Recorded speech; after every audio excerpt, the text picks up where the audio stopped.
Through our research, we found that people who were more likely to buy products from companies that donate money to charity were also more likely to be interested in international events.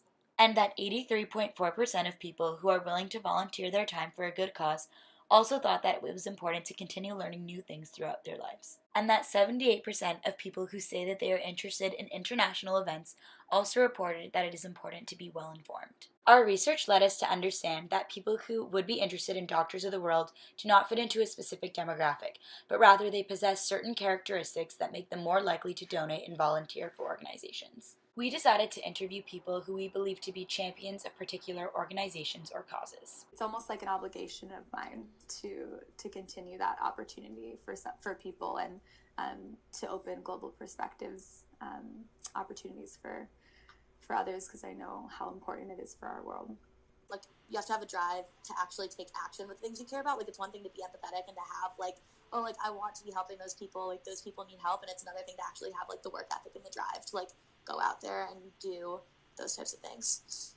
I just like helping people, and I like talking to people and connecting with people from different cultures, and I found that through volunteering, that was the best way to do it. People are like, oh, thank you so much for what you do, and I'm like, okay, like, to me, I don't take that as, like, really a compliment, because I'm like, that's my job, like, that's what I want to be doing. It's not like I'm here because I have to be.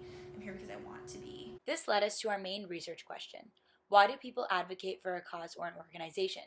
Meaning, why do people who volunteer or donate continue to promote the same organization over long periods of time? I think it's important to be involved with an organization that is focused on people, focused on empowering others, and doing it in a sustainable way, that you know the impact is going to be continuing after we are there, because you know that it's not just nonsense for you to show up and feel good about yourself for volunteering, but you know that you're making a sustainable impact. Volunteered abroad, teaching English and building sustainable infrastructure projects.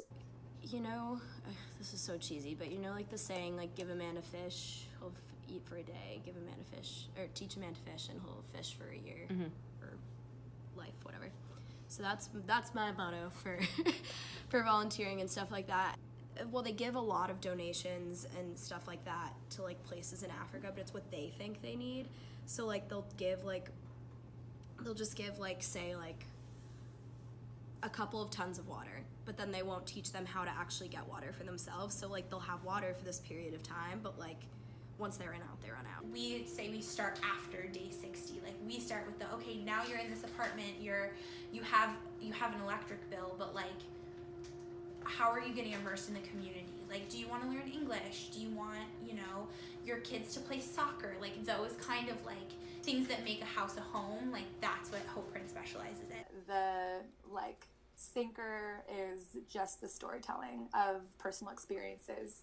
And I think that in itself, when people are hearing those personal stories and seeing like authentic passion and inspiration in the person that's speaking about it, that's when they just, like, feel it in their heart. They're like, I want to experience what that person is describing. One example specifically, so the last 2 summers I've volunteered at this camp called Camp Pals, and it's for young adults with Down syndrome, and I heard about it through someone who was in Orange Seeds, who's, like, a few years older than me, and, like, just through her shared experiences, she literally was just like, this is what we do all week, and, like, it's changed my life, and, like, you will meet your best friends, you will build these relationships with both the campers and the counselors, that they're just, like, the greatest people ever. So I was like, sure, yeah, like, I used to work with like my special ed classroom in my high school, and, like, that seems like something I'd be interested in. So I think it's a combination of,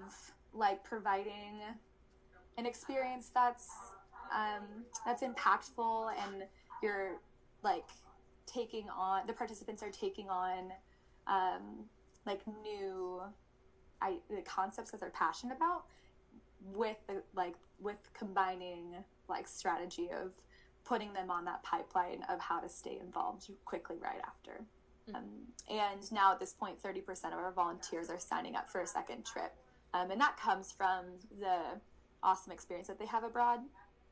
But it's also, I would say, the biggest way that we're keeping people involved is becoming ambassadors and starting student groups.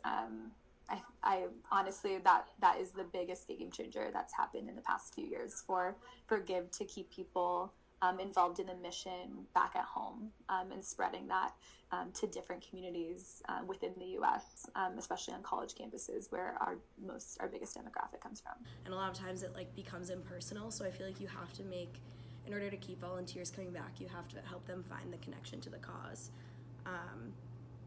Which on the volunteer end, like, you should be volunteering for causes that you're passionate about, so that you like experience it, are passionate about it still, and continue to go. I think with any person, if you find that one thing you're passionate in, again, whether it's like animals or food or kids or whatever, if you can build those connections and relationships with your site, I think that gives you like a higher return rate for volunteers, for sure.